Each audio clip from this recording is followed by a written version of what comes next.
Good afternoon everyone, and welcome to this Friday's Learning Celebration Assembly with me, Mr. Woolcock, and you join me today in the Mac Suite. So we're going to be taking a quick look at some of the amazing learning that's been shared right across Key Stage 2 at Penpol School, and as always I've chosen as many as I can from different classes on Showbie. Before we get there, I'll tell you a little couple of things about my week. I went for a really nice walk in Tahiti Woods yesterday, that was lovely. I have actually eaten some strawberries from the strawberry plants that I told you about a few weeks ago. So they've all grown and I've had a few strawberries for breakfast, that was very nice. And I finished a really difficult jigsaw puzzle, which had more like blue water in it than I realised. And I spent a good 3 days in the evening trying to work out which bit of blue water fitted in which blue water gap, which was very difficult. I wouldn't recommend that particular puzzle. So I've had quite a nice week. I've been busy helping people from school as well, doing some online learning of everyone. And it's been really quite nice. I hope you've had a really nice week as well. And obviously it's the weekend really soon, so the chance to relax and rest a bit. Before we do that, we should probably have a look at some of the learning that you've shared on Showbie. As ever, let's start with the Year 3s, and we'll have a look at what Class 7 and Class 8 have been doing this week. So, here we go.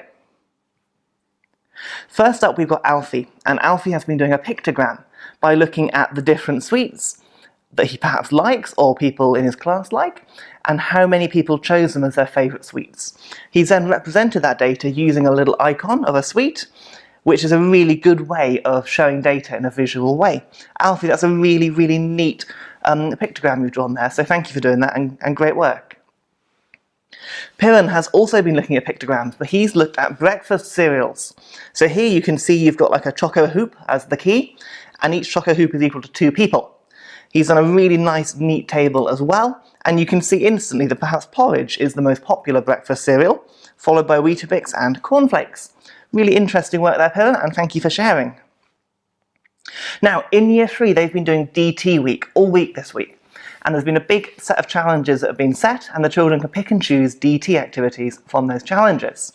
I'm going to show you a few of the ones that have really caught my eye this week. So first up we've got Felix, and Felix has made a suspension bridge out of cardboard.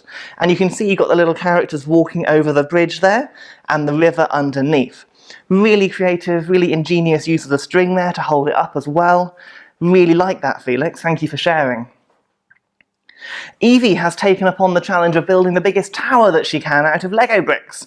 And you can see that is a very tall tower. I don't know how it managed to stay upright, to be honest. It looks like it's starting to lean a little bit. So I wonder if it did perhaps collapse at some point. For Evie, that is an excellent tower. And you can see from the characters at the bottom just how tall that is. Lily has done the Design a Logo Challenge, and she's done a logo to encourage you to drink more water. So have a look at this. Hopefully you're feeling a bit thirsty for a nice glass of refreshing water. If you are, then Lily's done her job. But I think that is an excellent logo, and I really like that, Lily. Now, Ada has made a zip wire in her garden, and she sent in a little video, so have a look at this.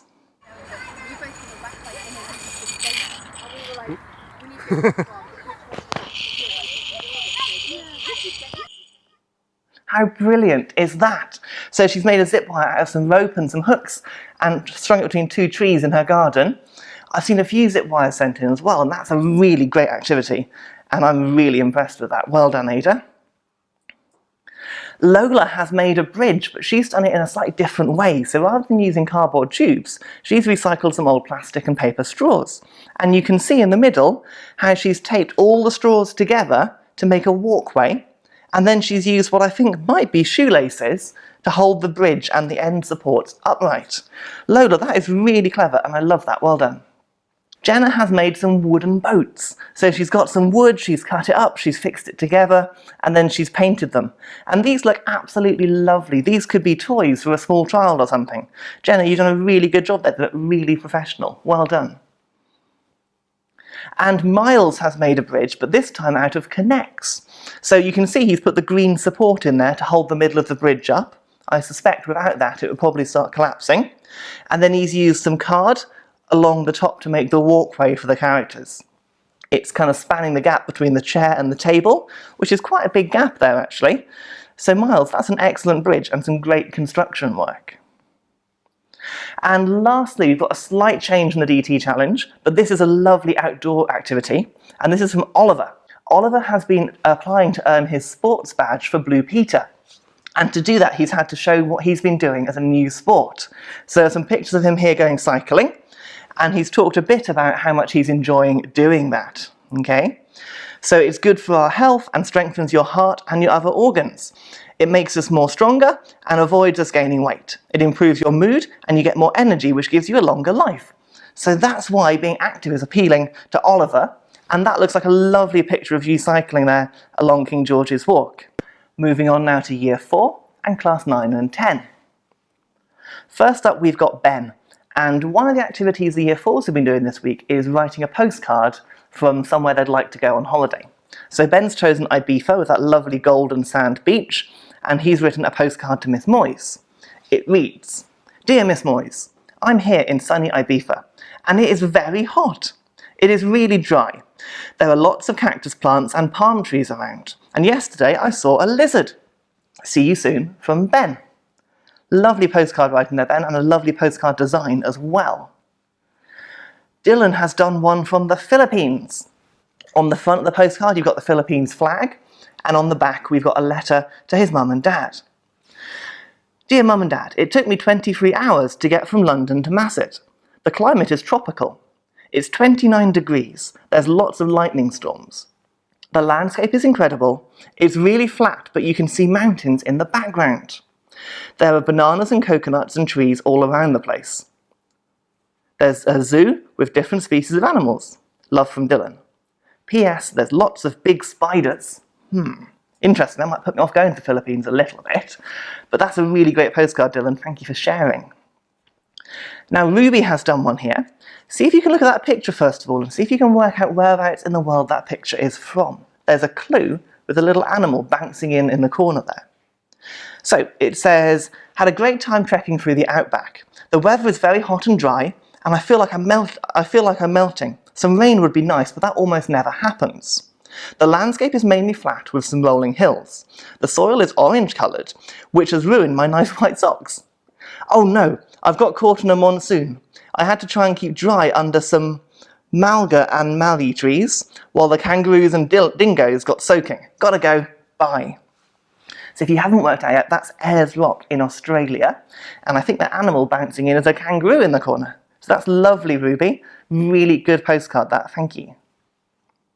Okay, moving on from the postcards, Abby has done this beautiful painting of a sunset scene with that lovely tree in silhouette in the foreground, and you can see the sun coming down and all those lovely colours that you get in the sky on a particularly nice sunset. Really like that, Abby. Well done. Now, they've also been looking at different types of forest, and in their English work they've been reading a book about the forest, and they've been looking at what makes forests interesting and different. So Hannah here has drawn a diagram of a coniferous forest, and she's labelled some of the key elements. So you've got a big redwood tree in the middle, a slightly smaller sugar pine, a Eurasian wolf, a hare, and some snow and cold air. This is a forest where it snows, which is quite interesting. Josie has drawn a coniferous forest as well, and this one's labelled as being in the Swiss Alps. So from that picture you get a real sense of all the trees and the leaves everywhere and that chaos that you get in a forest where it's just tree after tree after tree and you can't necessarily single out one particular tree. Bright blue skies, huge tree trunks, conifer plants. Really lovely that, Josie, and a great choice of colours as well to make it really look like a forest. Austin has chosen the 3 different types of forest that he's interested in to do some learning on. So we've got that coniferous forest in the top left with a bear in the middle and some pine trees. At the bottom we've got a deciduous forest with oak trees, hedgehogs, deers, badgers and squirrels. And on the right we've got a rainforest with palm trees, a toucan, lemurs and a tarantula on the rock in the middle of the water there. Really lovely, lovely pictures there, and it's nice seeing the contrast between the 3 different types of forest that you've chosen. Really like those, Austin. Thank you for putting the effort in and sharing them. Next up we've got Senan, and Senan again has done the 3 different forests, and if you look through the picture you can see the different types of trees, the different colours and the different animals that live in each one. There's a jaguar at the bottom in the rainforest, there's a fox in the deciduous forest, and there's a bear in the coniferous forest at the top. Really nice, that Senan, really neat and detailed as well. Katie has been doing a diagram of a forest, and she has labelled the kapok tree, the cacao tree, the philodendron plant, I think I'm saying that probably wrong, red-eyed tree frog riding on the back of an elephant there. Really interesting to see the different types of plants that actually live in that forest. Now, something slightly different. Connor has done a piece of spiral art. Now, I don't know if you can see in the middle there, but I think what Connor has done is he's put a very long piece of string with some paint on it, like a paint can or something with a hole in, and then it's done a spiral shape over this massive piece of black paper.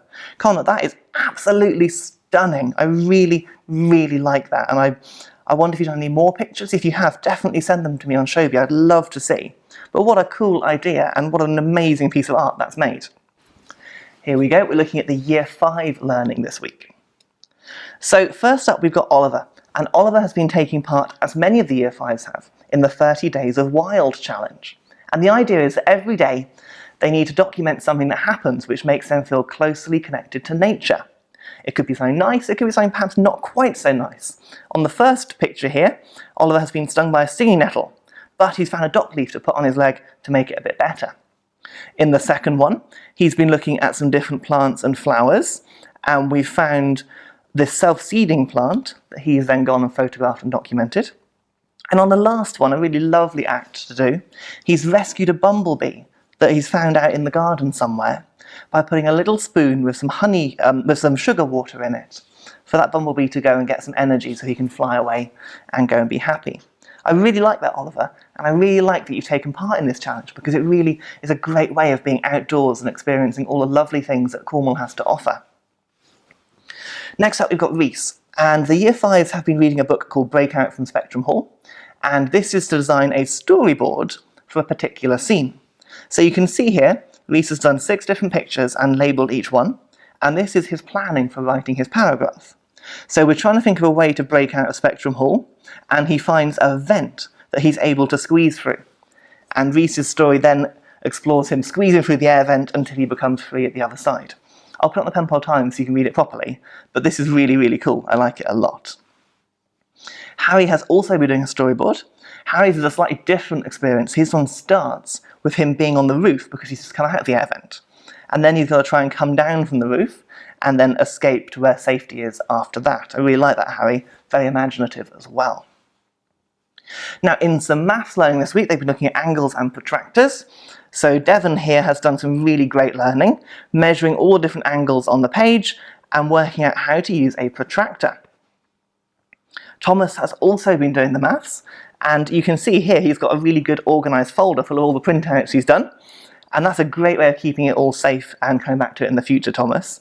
Also, both of these guys, loads of green ticks, really, really great learning. And you can see you've really grasped the idea of angles there. So thank you for sharing, both of you, and everyone else that has as well.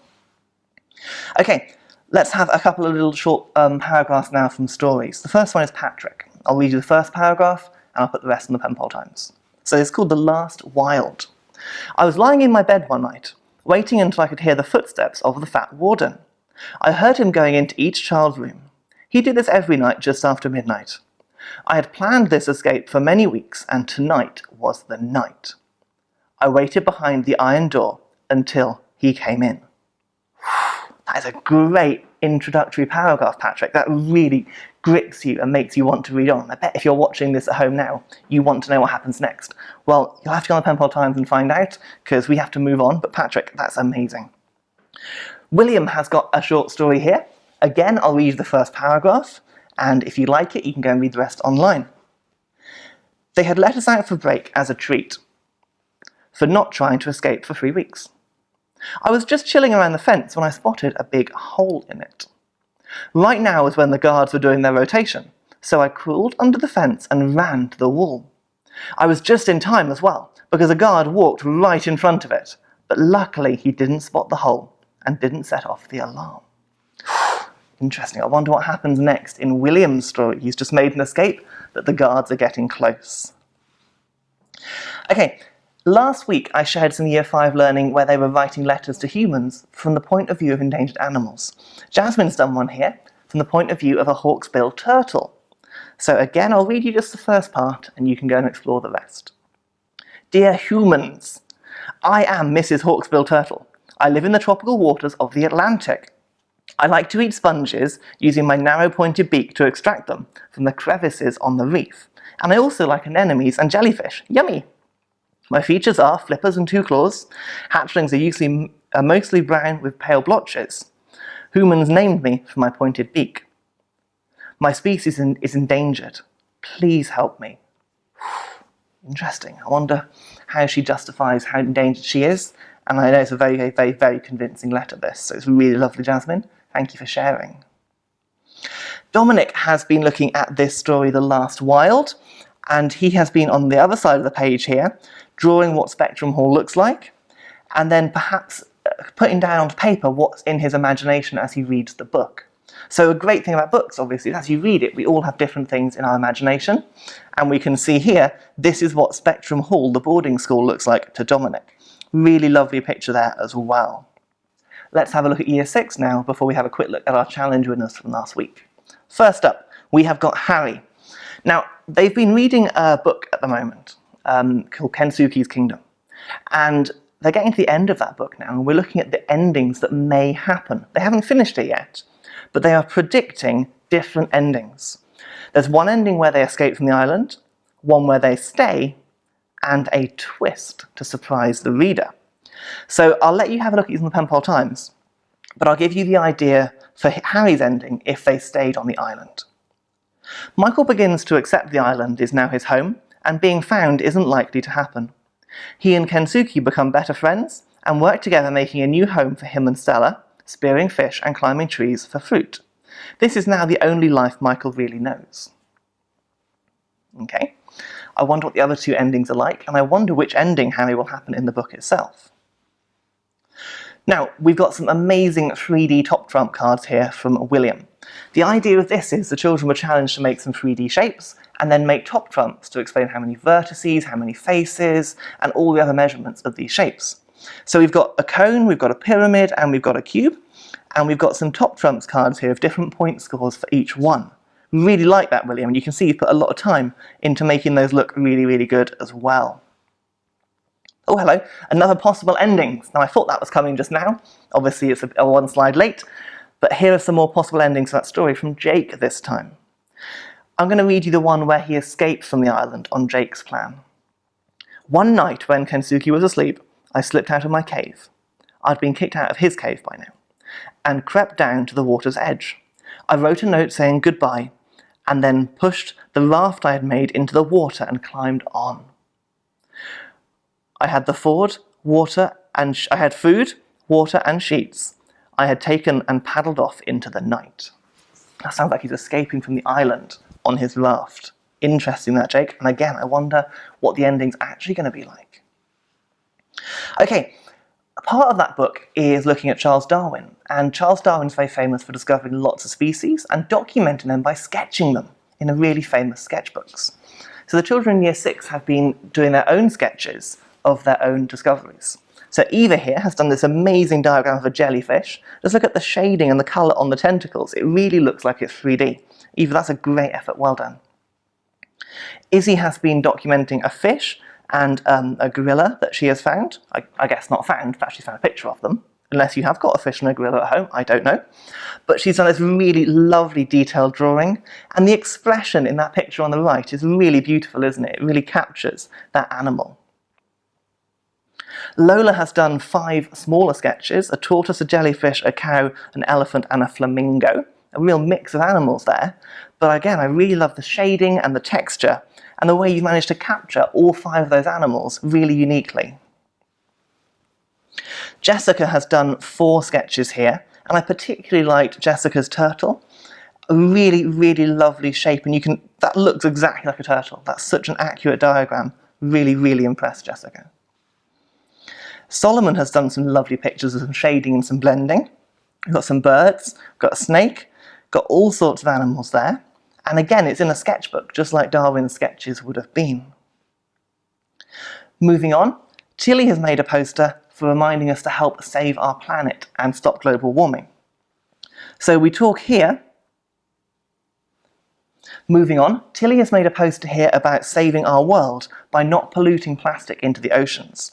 I really love the layout of this, the fact that on every continent and country she's written different facts and information for her poster. It's really eye-catching and really striking. And some of the numbers on there are absolutely shocking. The amount of plastic that's produced and wasted is really shocking. So Tilly, some great research first of all, and a great poster to share it with others. Well done and thank you. Corey has made this wonderful wooden bug house in his garden. You can see you've got pine cones and sticks in there. We've got a really great little place there for bugs and beetles and perhaps even some small birds to go in and nest over the winter. Really love that, Corey. Thank you for sharing. So that was just a really quick look at some of the amazing learning shared by our children here at Penpol School. Hopefully you saw some of your learning up there today. If not, maybe I'll share it next week as well. I try and pick a variety every week for you. I find it really inspiring to see what's happening across the school and all the different projects and challenges that are going on and the creative ways that you're all doing these at home and sending them back to us. Please do keep it up. We've got a few more weeks of the summer holidays. Let's try and get as much creativity and as much learning happening as we can before we all break up for the summer holidays. Now, last week I set you a challenge, and that challenge was to design your own school uniform. I'm really excited to share some of the entries with you for that challenge. We've had some great stuff this week, and then I'm going to set you another challenge for next week for our Learning Celebration Assembly. So first up on the school uniform challenge, we have got Obi. Obi has designed a summer and a winter uniform. You can see that the summer's got shorts, the winter's got trousers. Some really bright eye-catching shoes there, and a really smart-looking uniform. He's also made this lovely purple jumper, which I think is a great colour, and that would really set the uniform apart, wouldn't it? Obi, really great design there. Abby has taken it one step further and actually made her uniform, which I think is fantastic. So Abby and Max in her family have been modelling the uniform, and you can see she's made this top here with the school logo and the school badge, really, really colourful and eye-catching. And then she's made some school socks as well, which I think are brilliant. We haven't got school socks, but maybe this will inspire Mr. Chislett to start making some school socks for us.